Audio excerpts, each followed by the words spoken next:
Orang putih kata apa tuan-tuan? Dia masuk orang putih, nampak? Orang putih kata, when you forgive, you don't change the past, but you change the future.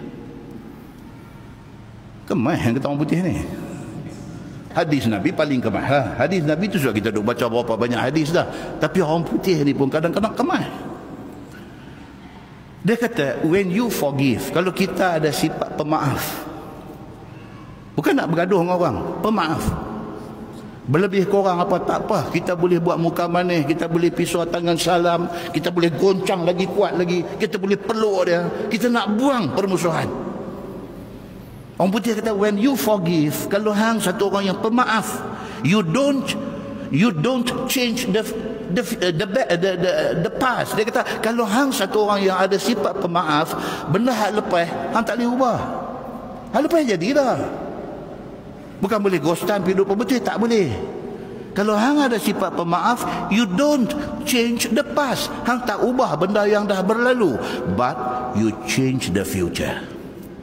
Tapi kita mengubah masa depan. Kita dengan dia ada cerita dulu. Sudah aksiden remuk dengan dia ni. Kita ada sifat pemaaf. Ke depan kita dengan dia boleh baik, boleh elok balik. Jadilah satu orang yang pemaaf.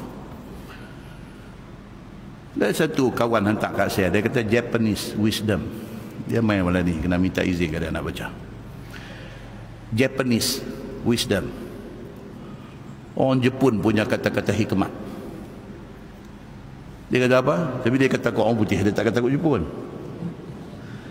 Dia kata, if it is not yours, don't take it.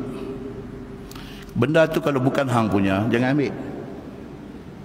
Tuan, kita orang Islam, tapi berapa banyak orang Islam duk ambil hak orang. Jepun sebahagian besar tak Islam, tapi Jepun mereka ada prinsipal dalam hidup. Mereka ada prinsipal. Sayang pasal mereka tak ada Islam. Kita dah ada Islam, tapi kita tak praktis Islam, lagi sayang.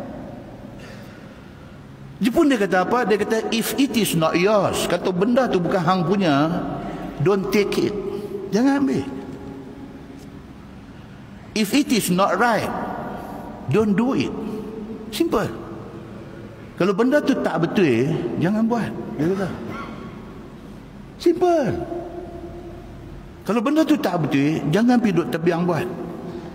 Tebiang tu bukan bahasa Jepun. Dia kata, if it is not true, kalau benda tu tak betul, dia kata, don't say it. Jangan sekali-kali kita pergi ucap. Benda tak betul. Orang habaq kat kita. Bukan semua benda yang orang habaq kat kita tu betul. Kita tak tahu pun betul tak betul. Don't say it. Jangan pergi duduk cakap di mana-mana. Kita pun tak tahu. If you don't know, shut up, dia kata. Kalau hang tak tahu, hang duduk diam, dia kata. Jepun. Muslimin dan muslimat yang dirahmati Allah sekalian. Kata-kata terakhir orang putih, dia kata apa? Give 1,000 chances to your enemy to become your friend. Satu orang musuh kita, kita bagi 1,000 peluang dekat dia untuk dia jadi kawan kita. Dia musuh kita, kita bagi 1,000 peluang dekat dia untuk dia ubah jadi kawan kita. Jangan hukum dia, jangan jauhkan dia daripada kita. Kita buat baik dengan dia, itu kita bagi peluang dekat dia. 1,000 peluang kita bagi untuk dia jadi kawan kita. But never give a single chance to your friend to become your enemy. Tapi kalau kawan hang jangan bagi sekali pun peluang untuk dia jadi musuh kita. Dia kawan kita, forever friend. Sampai bila-bila kita jadi kawan. Sampai mati, sampai akhirat esok, aku nak jadi kawan hang.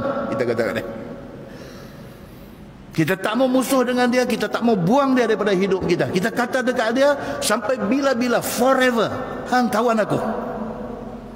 Dan aku akan buktikan kata hang kawan aku. Kalau ada siapa main duk cerca kata lebih kurang dekat hang depan aku akan pertahankan hang. Pasti aku kenal hang. Boleh ada ke kawan macam ni tuan-tuan? Oh. Dalam 1,000 kalau ada seorang syukur, terima kasih kepada Allah.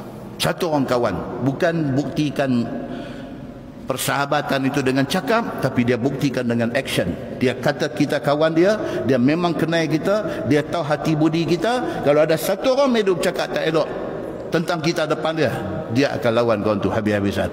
Hang tak kenal, aku kenal dia kata. Kita pun macam tu dengan dia. Kita kenal dia, kita tahu dia orang baik cerita benda tak elok, kita akan pertahankan dia.